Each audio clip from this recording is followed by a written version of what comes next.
Who we got with us this morning? Diamaka, well, Pooh. Tell us a bit about yourself, Miss Pooh. I'm 36.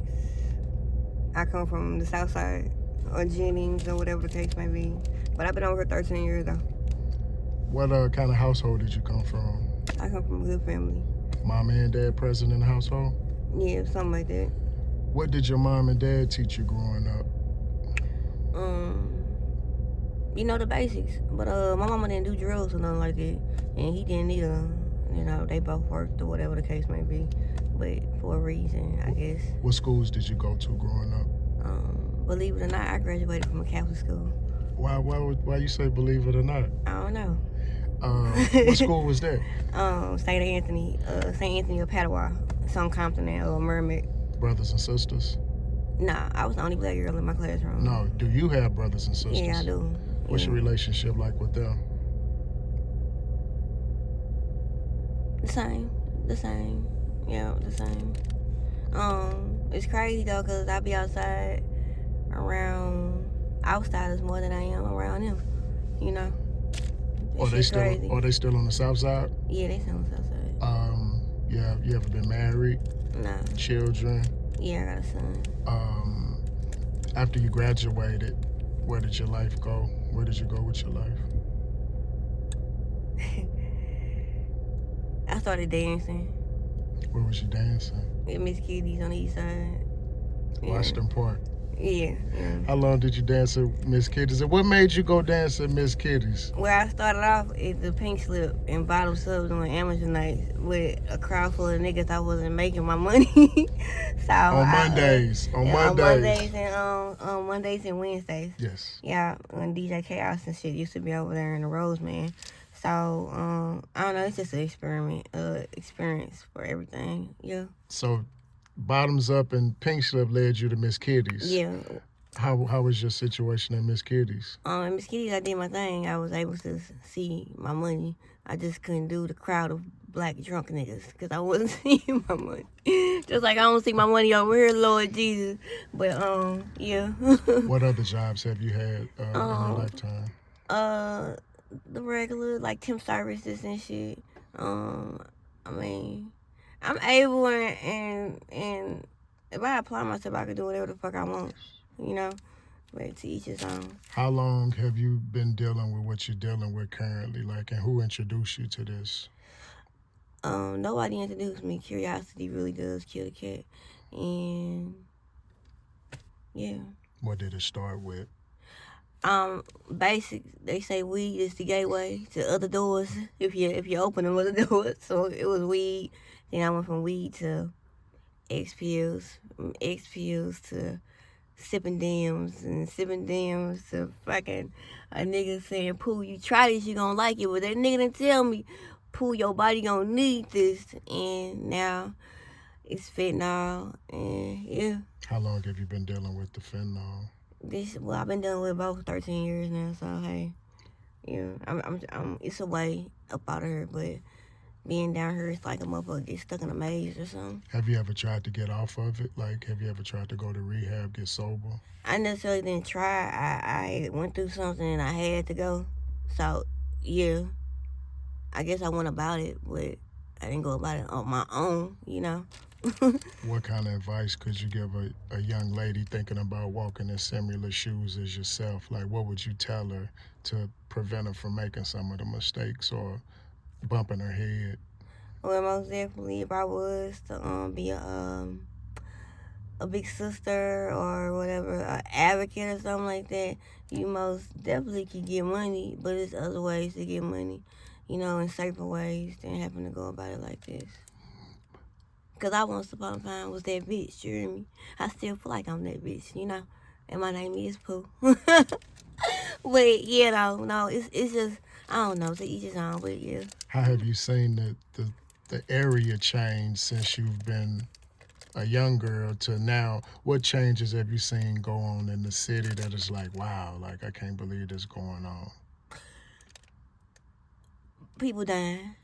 Motherfuckers you be around every day that you wouldn't even think, you know, but one day you hear and they say you gone, but it gets deeper and gets realer when you're amongst certain individuals every day, like they your family and you're around them more than your family, you know. Is it easier to shake it than people try to say, man, you just need to get clean, you need to get clean? Is that easier said than done? Don't it sound like yeah. Because people act like you could just pick it up and put it down when you No, want to. It don't really work like that, do it? no, no, it don't. Wish it did. What's your plans moving forward, or do you have any?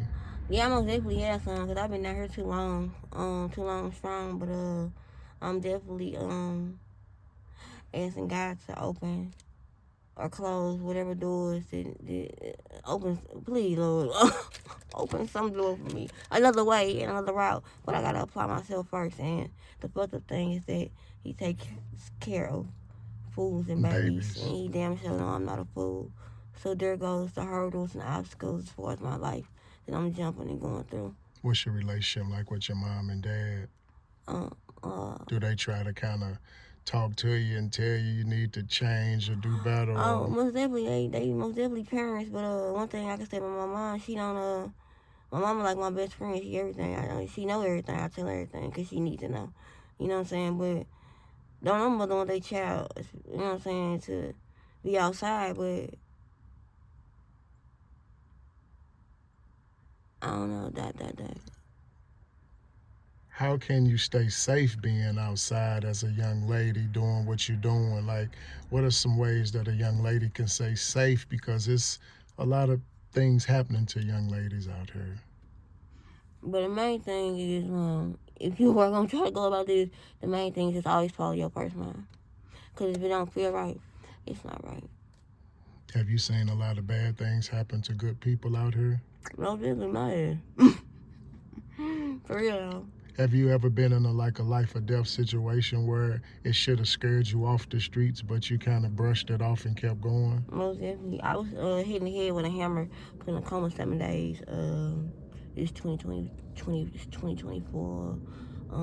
This happened 2013. I was hitting the head with a hammer. What was that situation? Was somebody you was dealing with, a stranger? What? Yeah, he was a stranger, Mm-hmm. but he was a regular though, a date of mine. Mm-hmm. And long story short, we got high together. We smoked. He didn't Mm-hmm. do Finny or nothing like that. But he was a weirdo, a creep. Long story short, once again, though I never thought that he would do what he had done to me. That there goes to be the case in behalf of me letting my guards down upon a person who I thought was cool with me. But it wasn't that he was trying to hurt me literally. It's because what we was indulging in took his brain somewhere else.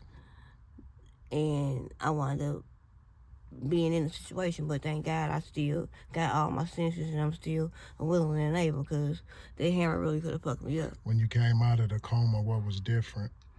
How did you feel? What was different? What was different was I couldn't. My thinking process had to get back all the way right. That took a minute, but I don't know, man. It's so much things that come with this shit. Like and as far as blessings go, that definitely is a blessing because I got a story too. Do you have any ways to be contacted? Do you have any social media? Do you have any ways if people want to reach out and share resources with you that you can be uh, communicated with? I wish this was that, but it's not right now. But yeah, yeah. Other than that, I mean, I'm outside, just like you know. And if you could go back in time and change anything in your life, Miss Pooh, Yeah. knowing what you know today, what would you do differently? What would I do Yes, differently? ma'am. Go about, but I really don't have. For me to be 36 and only have one child, I don't go about my life, my lifestyle, trying to keep up with the Joneses, as my mama would say. I just do me. But if I was to have another way, I definitely would go about it not this way. How about that? And in closing, Miss Pooh, we appreciate you taking time out with us. If there's anything you want to leave us with, any wisdom, any knowledge, anything you want to share that you haven't shared in closing, now's the time you could say it. um, just stay blessed. We appreciate you, Miss Pooh, and we wish you all the best. Thank you.